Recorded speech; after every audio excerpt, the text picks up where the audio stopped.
இன்றைய ஆன்மீக தகவல்.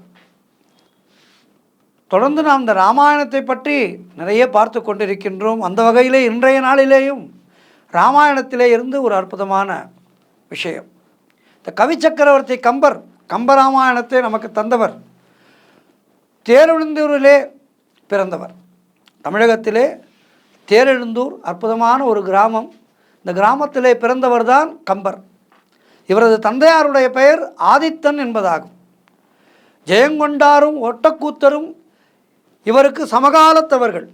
12ஆம் நூற்றாண்டிலே வாழ்ந்த கம்பர் தமிழில் மட்டுமல்லாது சமஸ்கிருதத்திலே பெரும் புலமை பெற்றிருந்தார். எனவேதான் வால்மீகி மகரிஷி சமஸ்கிருதத்திலே இயற்றிய இதிகாசமான ராமாயணத்தை அதனுடைய சாரத்தை எடுத்துக்கொண்டு அதன் வழிநூலாக தமிழிலே ராமாவதாரம் என்ற நூலை அற்புதமான முறையிலே கொடுத்தார். இன்றைக்கும் கம்பராமாயணம் என்பதுதான் ஆகச்சிறந்த ஒரு நூலாக இருக்கின்றது. பண்டிதர்களும் பாமரர்களும் அவரது பெயரோடு இணைத்து அதனை கம்பராமாயணம் என போற்றினார்கள். கம்பர் 2ஆம் குலோத்துங்கனுடைய அவையிலே இருந்த புலவர். கம்பருக்கு மட்டுமல்லாது ஜெயங்கொண்டாருக்கும் ஒட்டக்கூத்தருக்கும் கூட சோழ மன்னன் கவி சக்கரவர்த்தி என்ற பட்டத்தை வழங்கியிருந்தாலும் மக்களின் தீர்ப்பு கம்பரை மட்டுமே கவி சக்கரவர்த்தி என ஏற்றுக்கொண்டார்கள். கம்பன் வீட்டு கட்டுத்தறியும் கவி பாடும் பெரிய கம்பசூத்திரமா, கல்வியிலே பெரிய கம்பன், விருத்தம் எனும் ஒன்பாவுக்கு உயிர்கம்பன் என வழக்காறுகள் கம்பருடைய பெருமையை நமக்கு கூறுவதாக இருக்கின்றது.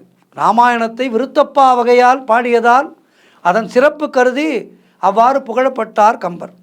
கம்பரை திருவெண்ணைநல்லூரை சேர்ந்த பெரும் செல்வந்தரான சடையப்ப வள்ளல் என்பவர் ஆதரித்தார். அதன் நன்றி கடனாக ராமாயணத்திலே அவரது பெயரும் இடம் பெறுமாறு பாடல்களை பாடியிருப்பார் கம்பர். சடகோபர் அந்தாதி, திருநகை வழக்கம், தேரெழுவது, கங்கை புராணம், சரஸ்வதி அந்தாதி என ராமாயணம் மட்டுமல்லாமல் பல நூல்களையும் கம்பர் பாடியிருக்கின்றார். சரஸ்வதி தேவியினுடைய பரிபூர்ணமான அருளை பெற்றவர் கம்பர். அவர் நினைத்ததும் சரஸ்வதி தேவி காட்சி கொடுப்பார். அப்படிப்பட்ட ஒரு வல்லமை பெற்றவர் கம்பர். ராமாயணத்தை கம்பர் எழுதுகிற வேளையிலே சக்தி தேவியே விளக்கேற்றி நிற்பாளாம். அவ்வாறு அவர் ராமாயணம் எழுத விளக்கேற்றி நின்ற அம்மன் திருவொற்றியூர் வடிவுடை அம்மன் என்பது புராணத்திலே வருகின்ற அற்புதமான ஒரு நிகழ்ச்சி. ராமரது முன்னோர்களுடைய ஆட்சி திருவொற்றியூர் வரை பரவி இருந்தது. மிகவும் சக்தி வாய்ந்த வடிவுடை அம்மனே கம்பர் ராமாயணத்தை எழுத விளக்கேற்றி நின்றால் என்றால் இவர் இயற்றிய ராமாயணத்துடைய மேன்மையை சாதாரண மனிதர்களால் உணர முடியுமா? நம்முடைய இந்தியாவினுடைய 2 இதிகாசங்கள் என்றால் அவை ராமாயணமும் மகாபாரதமும்.